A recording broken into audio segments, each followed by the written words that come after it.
Graça e paz, abençoados. Voltando aqui, o poder do nome do nome e o poder do sangue de Jesus, parte 7. Então, voltando lá no finalzinho da fala, na parte 6, né, você deve ler por parte para entender. Vamos ler de novo aqui, João 14, 20 ao 26. Naquele dia conhecereis que estou no meu Pai, e vós em mim, e eu em vós. Que dia que Jesus está falando? Que dia que Jesus está falando? No encontro nos céus dos espíritos ressurretos diante do Pai. Naquele dia conhecereis naquele dia, no dia do encontro com o Pai, conhecereis que eu estou no meu Pai, que eu e o Pai somos um, o mesmo propósito. E vós em mim e eu em vós. Então observa o seguinte, como que a igreja estaria em Deus se não por meio de Jesus? Jesus aqui está dizendo, mostrando que a igreja seria conectada nele, em Jesus, formando um corpo espiritual, que nós já vimos no vídeo anterior, formando um corpo espiritual, e que ele, Cristo, seria o cabeça, seria o cabeça da igreja, ela sendo o corpo e o cabeça, que é a imagem perfeita para Deus, Cristo. Então, eles seriam a igreja e Jesus. E também Jesus em Deus, porque lembra que Paulo disse? Olha o que Paulo entendeu isso e disse: sede, meus amados irmãos, sede meus imitadores, preste atenção. Sede meus imitadores, ora, Paulo pedindo para imitar ele, Paulo querendo ser idolatrado? Não, entenda. Sede meus imitadores, assim como, ele está agora se fazendo comparação com Jesus, dizendo que ele apontava os olhos para quem? Para Jesus. Sede meus imitadores, assim como eu sou de Cristo. Dizendo que ele fazia uma unidade em Cristo, imitando a Cristo. E também a igreja seria uma em Cristo, e Cristo um em Deus. Você está entendendo? Mas, na verdade, existiria um corpo espiritual. E diz aqui, aquele que tem os meus mandamentos, diz aqui, naquele dia conheceis que estou no meu Pai, e vós em mim, e eu em vós. Aquele que tem os meus mandamentos e os guarda, esse é o que me ama. Aquele que me ama será amado de meu Pai. Uma coisa consequente, né? Uma coisa interligada à outra. E eu o amarei e me manifestarei a ele. Disse Judas não Iscariote, o irmão de Tiago, né? Senhor, de onde vem que há de manifestar-se a nós e não ao mundo? Jesus respondeu e disse-lhe: se alguém me ama, guardará as minhas palavras, o meu Pai o amará, viveremos para ele e faremos nele morada. Quem não me ama não guarda as minhas palavras. Ora, as palavras que ouviste não é minha, mas de meu Pai que me enviou. Então, ele diz aqui: tenho-vos dito isto estando convosco, enquanto estou com vocês. Mas aquele, falando de algo futuro, o Consolador, ele foi chamado de Consolador. Quem? O Espírito Santo, que viria de Cristo, que o Pai enviará em meu nome. Ora, amados, aos ensinadores em graça, você repudiar, negar o poder do nome de Jesus, é você desprezar o poder que está no nome, no Espírito Santo. O Espírito Santo não se move senão pelo nome de Jesus. É na autoridade do nome de Jesus que o Espírito Santo se move. Mas o Consolador, o que vai participar da vida humana, o ajudador dos homens, né, que buscam a Deus, mas o ajudador ou o Consolador, o Espírito Santo, que o Pai enviará, vai enviar na autoridade de quem? O Espírito Santo vai exercer a autoridade de que nome? Através de qual nome que ele vai se mover? Através de qual nome que ele vai ser enviado? No nome de Jesus. Amado. E como que pode alguns ensinadores, irmãos meus em graça e ensinadoras, ensinar que o nome de Jesus não tem mais poder, que o nome de Jesus não deve ser usado mais? Então você está desprezando o Espírito Santo. Então você não tem o Espírito Santo. Então você está negando toda a Escritura. Você está entendendo, amado?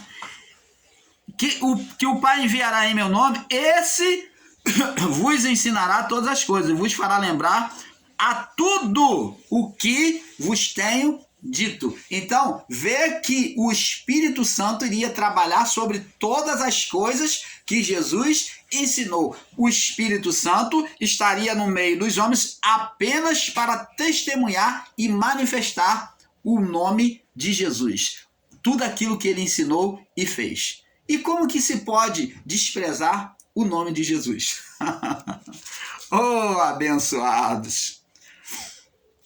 Vamos agora ver em João 14, estando em João 14, vamos ver agora no verso 11.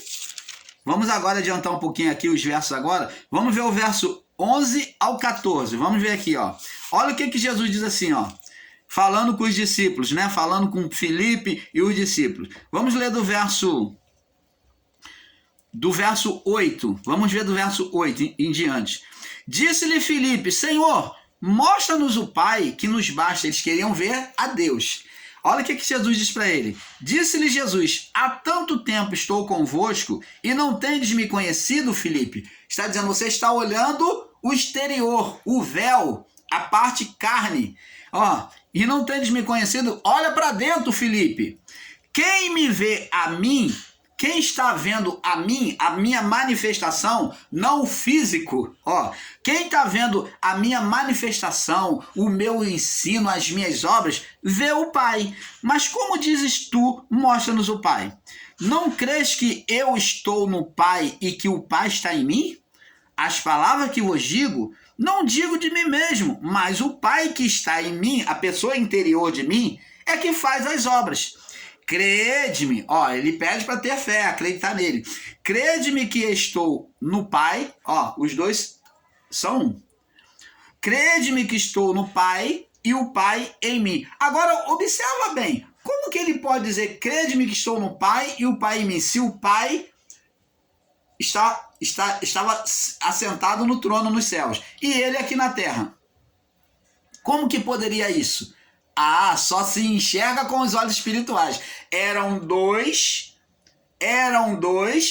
mas com o mesmo propósito. O Espírito era o mesmo. Crede-me que estou no Pai e o Pai em mim. Crede-me, ao menos por causa das mesmas obras, porque por causa do que eu ensino, do que eu falo e do que eu faço. Na verdade, vos digo que aquele que crê em mim, ó, aquele que entrar nos meus ensinos, também vai ser igual a mim. Também fará as obras que eu faço e as fará ainda maiores do que essa. Por quê? Aí ele diz, por quê? Porque o homem vai se tornar superior a Deus? Não. Superior ao Filho? Não. E fará obras maiores que essa. Aí ele diz o porquê. Porque eu não vou estar aqui todo o tempo. Eu vou para o Pai. Se eu estivesse aqui, eu faria obras ainda maiores, se eu fosse continuar aqui. Mas eu vou para o Pai, então vocês vão vir e vão fazer obras que eu não fiz.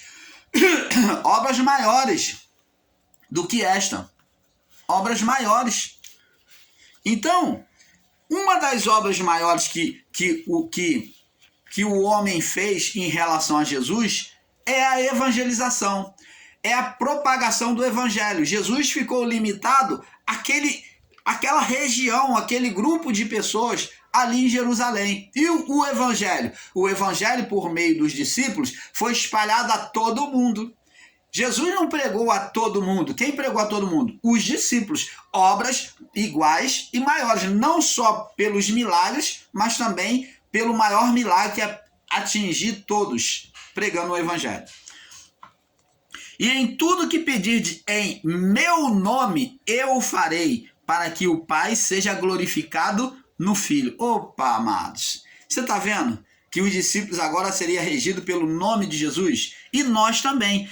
E se pedires alguma coisa em meu nome, eu farei. Aí existem irmãos ignorantes no entendimento que falam assim, então pede alguma coisa em nome de Jesus que eu quero ver se vai acontecer. Mas tu tá sendo incrédulo, tá sendo daninho esse ensino, que quando você tenta as pessoas a pedir alguma coisa em nome de Jesus para provar que ela está mentindo, para provar que a palavra dela sobre a Bíblia, o entendimento dela sobre a Bíblia é mentiroso.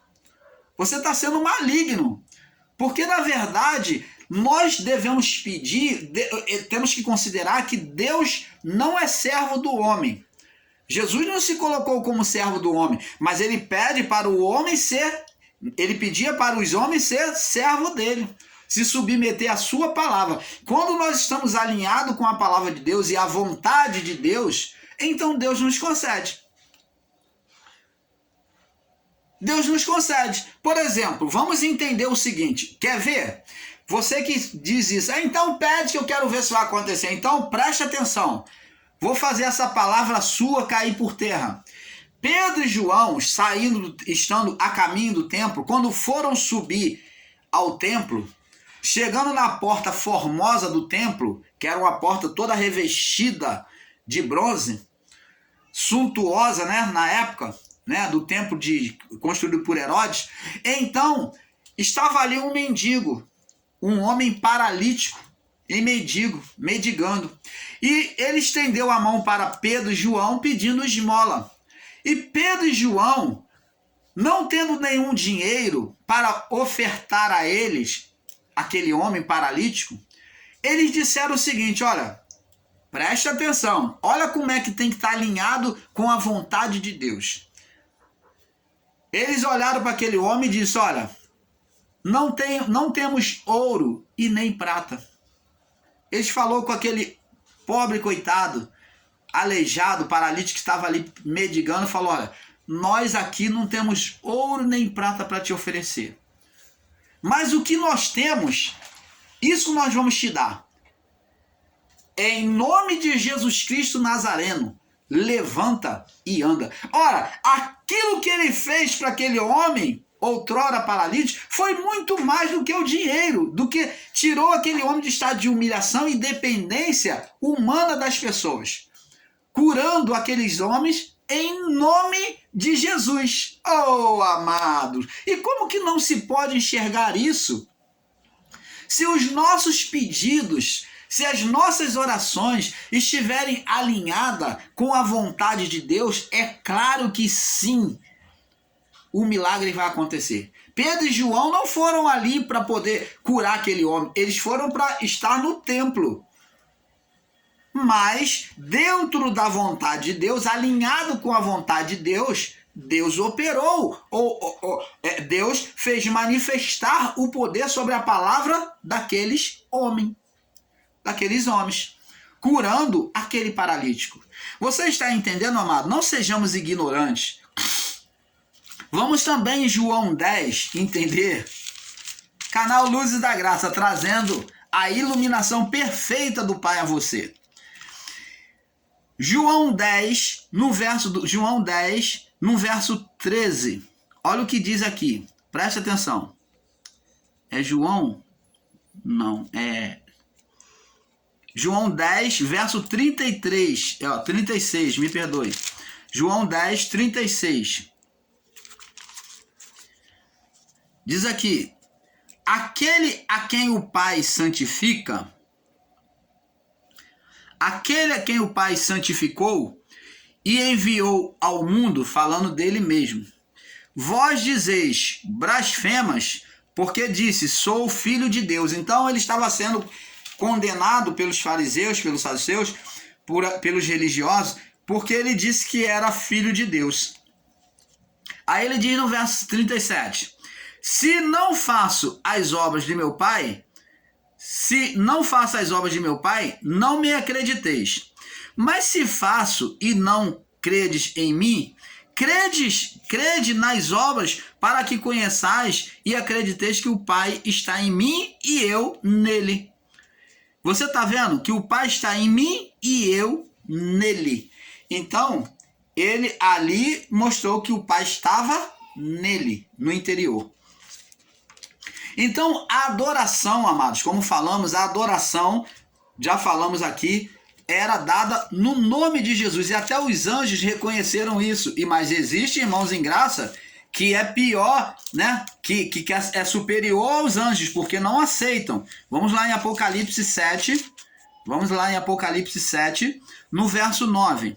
Diz aqui: depois dessas coisas olhei, e eis que uma grande multidão, a qual ninguém podia contar, de todas as nações, tribos, povos, línguas, que estavam diante do trono e perante o Cordeiro, trajando as vestes brancas, com palma nas mãos, e clamavam em grande voz, dizendo: salvação ao nosso Deus, que está sentado no trono. Então, quem estava sentado no trono? Deus. E tinha mais alguém com ele no trono? Tinha. Salvação ao nosso Deus, que está sentado no trono, e ao Cordeiro. Isso significa que existia 2 tronos. É este o entendimento que nós, o canal Luzes da Graça, chegamos. É este o entendimento. E temos muito mais. Vamos estar, após esse vídeo, explicando sobre os 2 tronos. Então, vemos aqui que fala-se... Tem uma separação dizendo que existia 2 tronos. Mostrando que existia 2 tronos. Salvação ao nosso Deus, que está sentado no trono, e ao Cordeiro. Apesar de eu saber que muitos não vão suportar este entendimento, mas nós, o canal Luz da Graça, após este vídeo terminado, vamos estar provando a vocês sobre a existência dos 2 tronos. Está sentado no trono e ao Cordeiro. Então existia, no nosso entendimento bíblico, que vamos estar provando no próximo vídeo, 2 tronos. Agora, existia um trono só. Lembra quando Jesus disse, eu vou dar uma pitadinha aqui só, né? Lembra quando Jesus disse, eu irei para o Pai e irei preparar lugar para vocês. Esse lugar é o outro trono. Ele dizendo que ele, quando vencesse a morte, ele estaria agora sendo entronizado. Existiria uma outra vida, um outro corpo espiritual. Se existe um outro corpo espiritual, se existia o corpo espiritual divino, de Deus, e existia um trono, então esse outro corpo espiritual, que é a semelhança, se tornou semelhança de Deus, né, pelo testemunho de vida aqui na terra, então agora esse outro corpo teria um trono. Diz aqui, salvação ao nosso Deus que está sentado, salvação ao nosso Deus que está sentado no trono, e ao Cordeiro. E todos os anjos estavam em redor do trono, estavam em redor do trono, e os anciões dos 4 animais se prostraram diante do trono, e sobre os seus rostos adoraram a Deus, dizendo: amém, louvor, glória, sabedoria, ação de graças, honra e poder e força ao nosso Deus para todo sempre. Ao nosso Deus para todo sempre. E um dos anciões me falou dizendo, estes são estes que estão vestidos de branco, quem são e de onde vieram?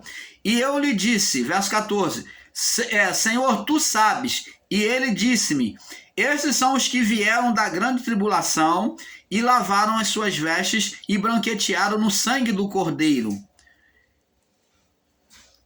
E por isso estão diante do trono de Deus e servem de dia e de noite no seu templo. Aquele que está sentado sobre o trono os cobrirá com a sua sombra. Então, tá vendo aqui? Aquele que está sentado sobre o trono o cobrirá com a tua sombra. Quem é esse que está sentado sobre o trono? Jesus. Nunca mais terão fome, nunca mais terão sede, nem sol e nem calor algum cairá sobre eles, porque o Cordeiro está no meio do trono, o Cordeiro que está no meio do trono os apacentará, e lhe servirá de guia para as fontes vivas, e Deus limpará de seus olhos toda a lágrima. Então vemos aqui 2 personagens, Deus e o Cordeiro, né? Que é o espírito da igreja, aonde Jesus é o cabeça. Vamos estar explicando isso no próximo vídeo, tá bom? Agora, vamos em Mateus capítulo 2, para trazer um entendimento, lembrança aos irmãos que disseram, que ensinam que o nome de Jesus não tem mais poder. Vamos só voltar aqui um pouquinho.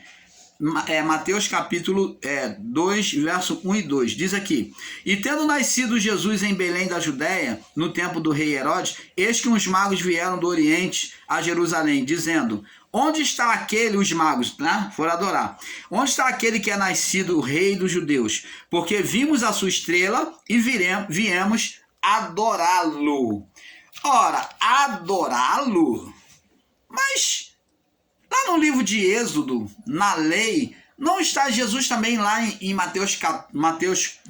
Lucas 4, como também em Mateus também, Lucas 4, no verso 8, Jesus nos diz: Vai para trás de mim, Satanás, porque está escrito: adorarás o Senhor teu Deus e só a ele servirás. Por que então Deus permite o Filho ser adorado?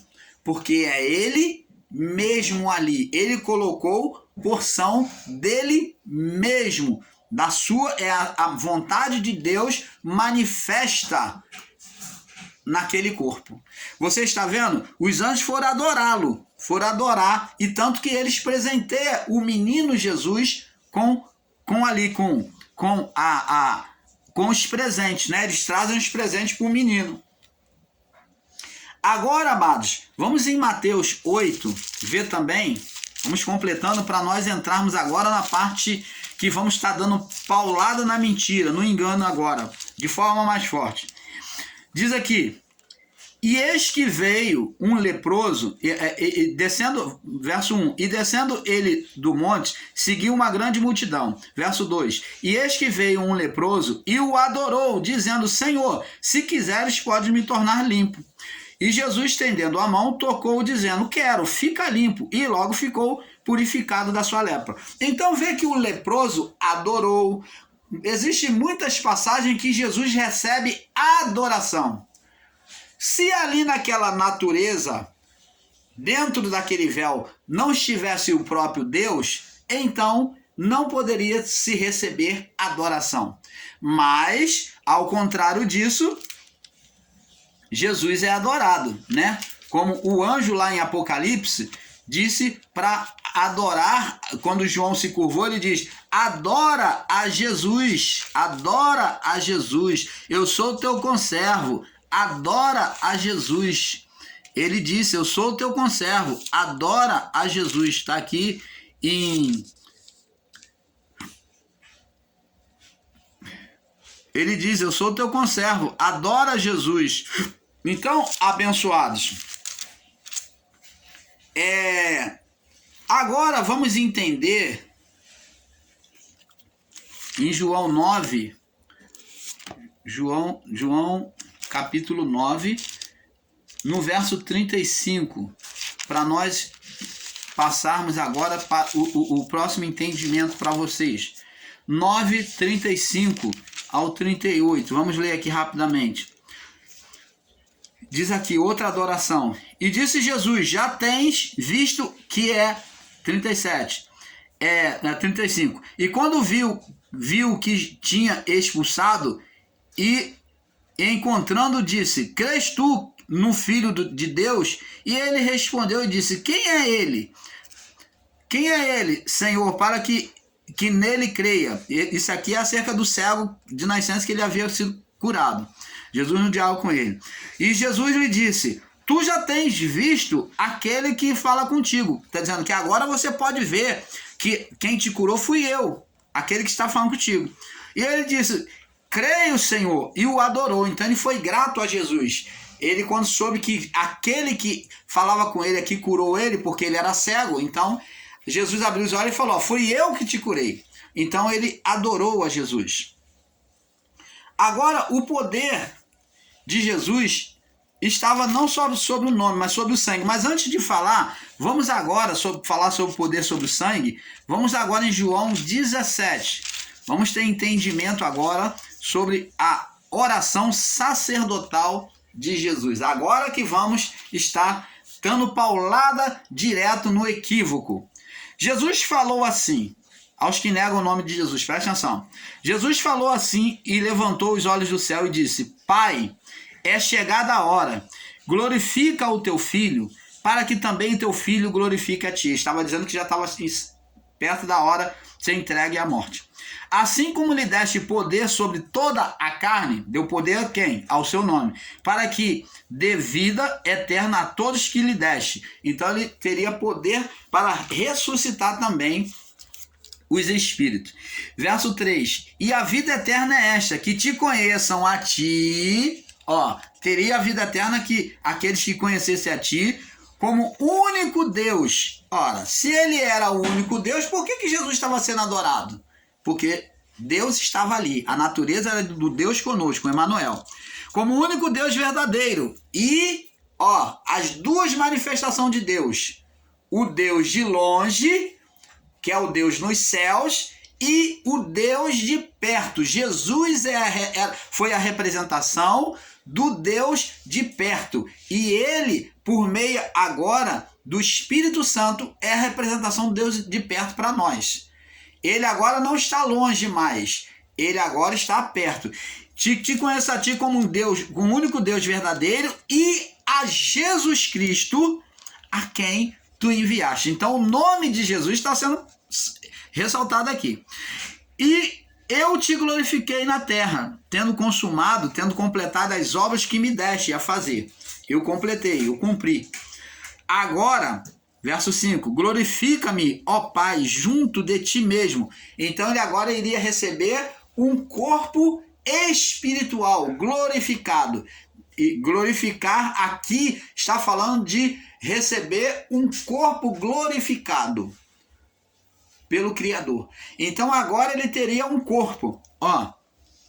Agora glorifica, meu Pai, junto contigo, estando à destra, junto a ti mesmo, com aquela glória que eu tinha contigo antes que o mundo existisse. Opa, que revelação tremenda é essa? Qual é a glória que ele tinha com o Pai antes que o mundo existisse? Aqui está uma grande revelação. Qual é a glória que Jesus tinha com o Pai antes que existisse o mundo? Ele era a alma, o desejo de Deus. Ele era o próprio Deus. Estava ali dentro, que era o desejo, a glória de Deus. Essa é a glória. Então ele era um com o Pai. Ele está dizendo: eu quero voltar para ti. Eu quero voltar para ti agora, num corpo espiritual. Ele era a alma e agora ele teria um corpo. Antes que existisse o mundo, verso 6. Manifestei o teu nome, amados. O nome foi de Jesus criado, o nome foi humano. Foi o nome que o pai, o José botou em Jesus. Foi, mas quem deu este nome? Deus, por meio do anjo. O nome não foi José que escolheu, o nome foi Deus que deu, porque o Pai era Deus. Por isso que a palavra filho é descrita filho de Deus ou filho dos homens. A palavra filho é destacado com letra maiúscula, porque ali fala de divindade. Porque o nome quem deu, o nome foi dado pelo Pai espiritual, por isso que é filho com letra maiúscula. Manifestei o teu nome aos homens que me deste, porque eram teus, e tu me deste, guardaram a tua palavra. Agora já tem conhecido, né? Ele já tem conhecido que tudo que me deste provém de ti, até o próprio nome, não só o poder e a autoridade, mas o próprio nome. Porque lhes dei a tua palavra que me deste, e eles receberam, e têm verdadeiramente conhecido que saí de ti. Eles agora entenderam que eu vim de ti, e creram que tu me enviaste. ó, que eu vim de ti, creio que tu me enviaste. Eu rogo por eles, não rogo pelo mundo, pelos outros que não querem, né? Então, a minha intercessão é por eles, essa oração sacerdotal é por eles, mas para que, o que me deste, porque são teus. E todas as minhas coisas são tuas, e as tuas coisas são minhas, e neles eu sou glorificado. Então, negar o nome de Jesus é negar o próprio Deus. Vou repetir, você não entendeu? Negar a autoridade do nome de Jesus hoje é negar o poder e a existência do próprio Deus. Entendeu aí? Verso 9, verso 10, diz aqui, ó. Todas as minhas coisas são tuas, e as tuas coisas são minhas, e neles eu sou glorificado. Já não estou mais no mundo, ó. Ele agora diz, já não estou mais no mundo, mas eles estão no mundo, e eu vou para ti. Pai Santo, guardas em teu nome que me deste. Qual o nome que Deus deu? Ah, abençoados. Jesus está pedindo para Deus guardar em nome de quem? Dele mesmo, Jesus. Guardas em teu nome que me deste. Quem deu o nome? Deus, por meio dos anjos. Para que sejam um. Olha, através do nome de Jesus se formaria um corpo espiritual. Para que sejam um como nós. Oh, abençoado, como é que não se observa a palavra do Pai? Para que sejam um como nós. Estando eu com eles, no mundo guardavas em teu nome. Tenho guardado aqueles que tu me deste, e nenhum deles se perderam, senão o filho da perdição, para que a escritura se cumprisse. Agora vou voltar para ti, e digo isto no mundo para que tenham a minha alegria completa em si mesmo. Deles a tua palavra, e o mundo os odiou, porque não são do mundo, assim como eu não sou do mundo, mas do mundo, que agora estavam vivendo um mundo espiritual, crendo na palavra, né? Não peço que os tire do mundo, mas que os livre do mal. Então, tirar do mundo não seria o remédio, mas ter a manifestação, a atuação de Deus no mundo. Verso 17. Santifica-os na verdade, a tua palavra é a verdade. Então a palavra de Deus é a verdade? É. Assim como tu me enviaste ao mundo, também os enviei ao mundo, para que por eles que eu me santifico a mim, ó, me separo, jejuo, oro, por eles que eu me santifico a mim mesmo, para que eles também sejam santificados na verdade. Não rogo somente por estes, mas também por aqueles que pela palavra hão de crer em mim. Oh, amados, quem é que viria crer em Jesus? Essa oração sacerdotal de Jesus é